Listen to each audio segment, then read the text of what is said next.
మహేష్ బాబు, శ్రీలీల డాన్స్తో ఇరగదీసిన గుంటూరు కారం మూవీలోని కుర్చీ మడతపెట్టి పాటకు క్రేజ్ ఏమాత్రం తగ్గడం లేదు. ఈ సాంగ్ తెలుగు రాష్ట్రాల్లోనే కాదు, అమెరికాలోనూ ఓ ఊపు ఊపేస్తోంది. ఈసారి ఏకంగా నేషనల్ బాస్కెట్బాల్ అసోసియేషన్ మ్యాచ్ మధ్యలో ఈ సాంగ్ ప్లే చేయడం, దానిపై అక్కడి డాన్సర్లు స్టెప్పులేసిన వీడియో వైరల్ అవుతోంది.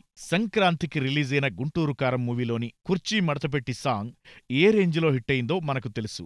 మాస్ బీట్, అందుకు తగినట్టుగా మహేష్, శ్రీలీల ఊరమా స్టెప్స్తో థియేటర్స్లో ప్రేక్షకులను కేరింతలు కొట్టేలా చేశాయి. అయితే ఈ పాట ఇక్కడే కాదు, అమెరికాను ఊపేస్తున్నట్టు తాజా ఘటనతో తేలిపోయింది. అమెరికాలోని హ్యూస్టన్ నగరంలోని టొయోటా సెంటర్లో జరుగుతున్న గేమ్ మధ్యలో ఈ పాట ప్లే చేశారు. ఓ NBA మ్యాచ్లో ఈ పాట ప్లే చేస్తున్న వీడియోను గుంటూరు కారం మూవీ టీం తమ అధికారిక ఎక్స్ అకౌంట్లో సోమవారం పోస్ట్ చేసింది. ప్రపంచవ్యాప్తంగా కుర్చీ మడతపెట్టి మానియా విస్తరిస్తోంది. మహేష్ బాబు ఎలక్ట్రిఫయింగ్ కుర్చీ మడతపెట్టి పాట హ్యూస్టన్లోని టొయోటా సెంటర్లో జరుగుతున్న NBA గేమ్ హాఫ్ టైంలో సెగలు పుట్టించింది అనే క్యాప్షన్తో ఈ వీడియోను పోస్ట్ చేశారు. ఈ వీడియోలో మన ఇండియన్ డాన్సర్లు బాస్కెట్బాల్ కోర్ట్ మధ్యలో కుర్చీ మడతపెట్టి పాటపై స్టెప్పులేయడం చూడొచ్చు. తమన్ మ్యూజిక్ అందించిన ఈ మాస్ సాంగ్ ఈ ఏడాది హిట్ సాంగ్స్ లో ఒకటిగా నిలిచింది.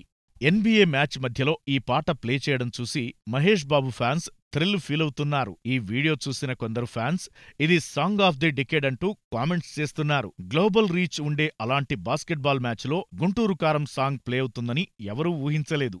ఈ సడన్ సర్ప్రైజ్ అభిమానులను ఆనందానికి గురిచేసింది. ఈ పాటపై నిజానికి మొదట్లో విమర్శలు కూడా వచ్చాయి. ఓ పెద్దాయన వాడిన బూతునే పాట మొదట్లో పెట్టి మాస్ బీట్ రూపొందించడంపై సోషల్ మీడియాలో చాలామంది విమర్శలు గుప్పించారు. అయితే మాస్ ఆడియన్స్ మాత్రం వీటిని పెద్దగా పట్టించుకోలేదు. గుంటూరు కారం మూవీ స్టోరీ అభిమానులను అంతగా ఆకట్టుకోకపోయినా ఈ సాంగ్ మాత్రం ఓ రేంజ్లో హిట్ అయింది.